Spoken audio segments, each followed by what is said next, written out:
Assalamualaikum warahmatullahi wabarakatuh. Good morning, friends. How are you today? I hope you all in a good condition today. I'm Reza Dinur Akbar from Mas Abiasas Group.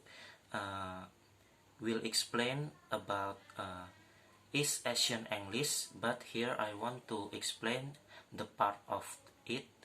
It is Japanese English. Although Japanese had been borrowing words from European sources since the 16th century, the impact of English began and in earnest after the famous historical episode of Commodore Perry's entrance into Tokyo Bay in 1853, with a demand from the President of the USA for inauguration of trade relations between the two countries. The real opening of Japan, however, took place after 1868 with the arrival of American missionaries who taught English at private and government schools. Jadi pada awalnya bangsa Jepang ini menyerap bahasa Inggris itu dari Eropa, budaya Eropa, lalu dilanjutkan dengan masuknya pengaruh Amerika Serikat ke negara tersebut. Akhirnya berjalan semakin ke sini yang masuk adalah Amerika. Jadi mungkin bisa kita simpulkan bahwa American English adalah accent yang masuk di negara Jepang ini.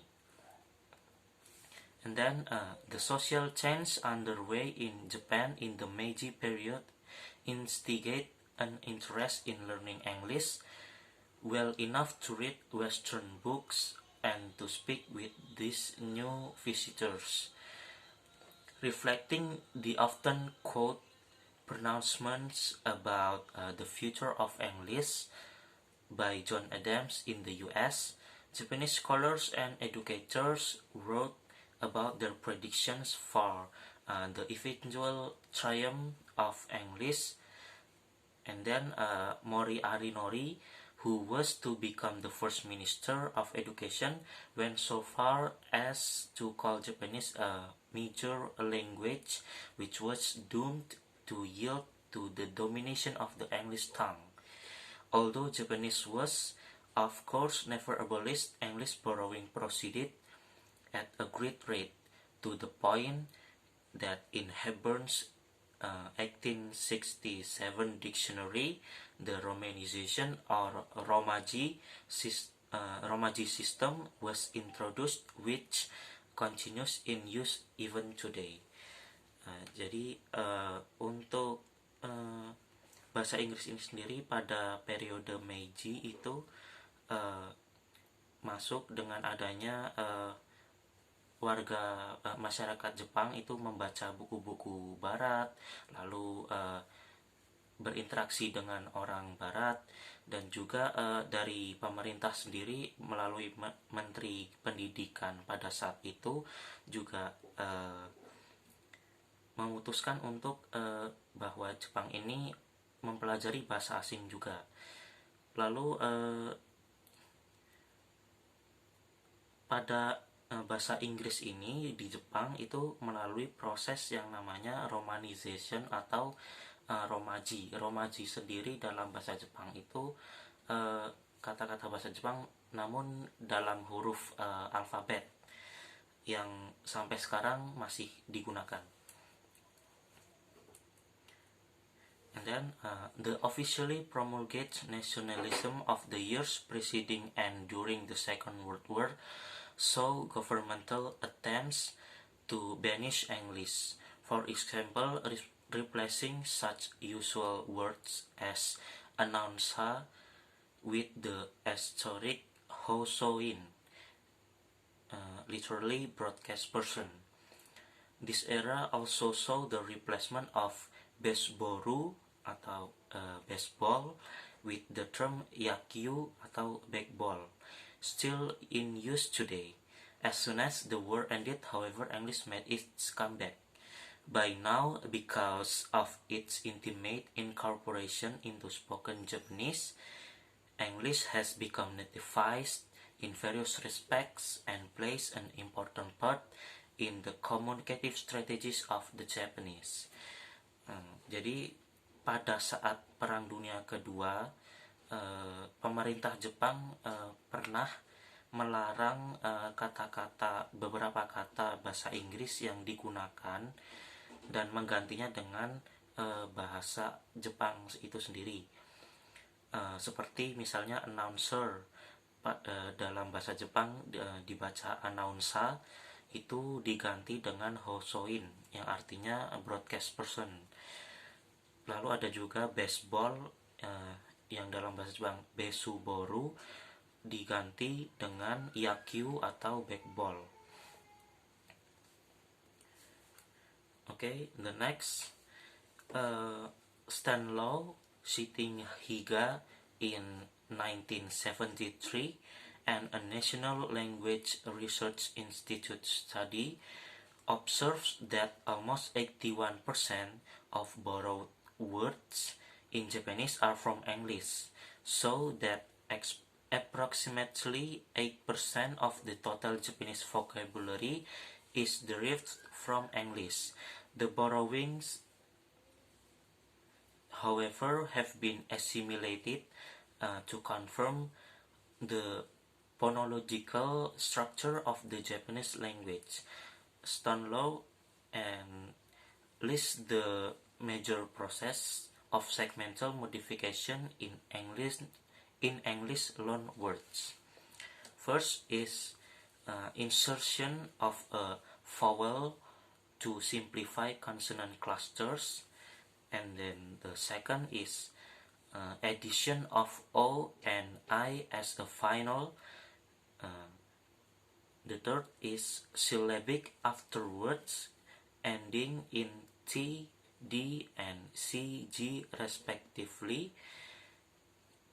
The fourth is addition of U as a final syllabic in all other cases. And the fifth is the realization of Q as S, Z, S or T or TS, and then P as Z or G, and I as R, final R as A, and V as B. Untuk bahasa Jepang sendiri, yang kata-kata dalam bahasa Jepang ada beberapa, ini sebanyak 81%. 81% kata dalam bahasa Jepang yang diserap itu berasal dari bahasa Inggris. Jadi ya seperti tadi, announcer atau besuboru itu merupakan serapan dari bahasa Inggris. Lalu tadi dari 5 itu adalah mungkin bisa kita sebut sebagai karakteristik ya dari kata-kata serapan dalam bahasa Jepang tersebut.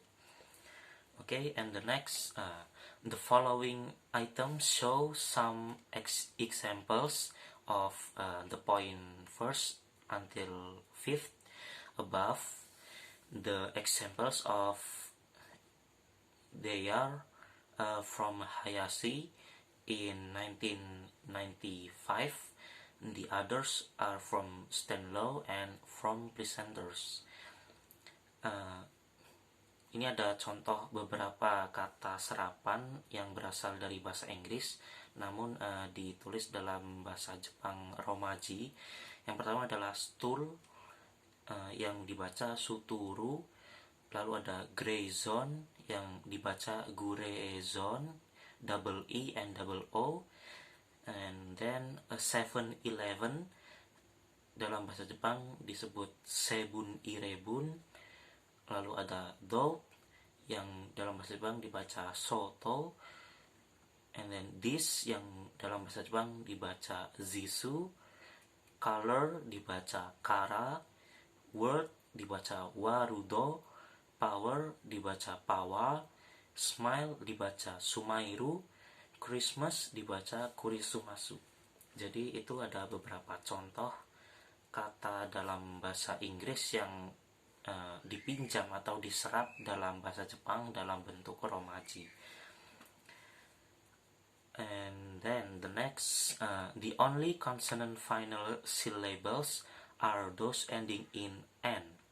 In the case of a words being a silent loan, a words being a salient loan, some grammatical accommodations are made, such as deriving adverbs with the postpositional particle ni atau dalam bahasa Jepang artinya in or at, instead of the derivational affix ku, which is used with native words. Example, naisuni, or in English is nicely.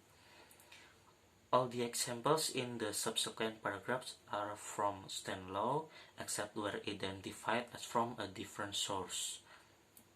Verbs are usually constructed by adding suru, or in English do, as appu suru, or in English is to improve or go up, and gorofuo suru dalam bahasa Inggris disebut to play golf,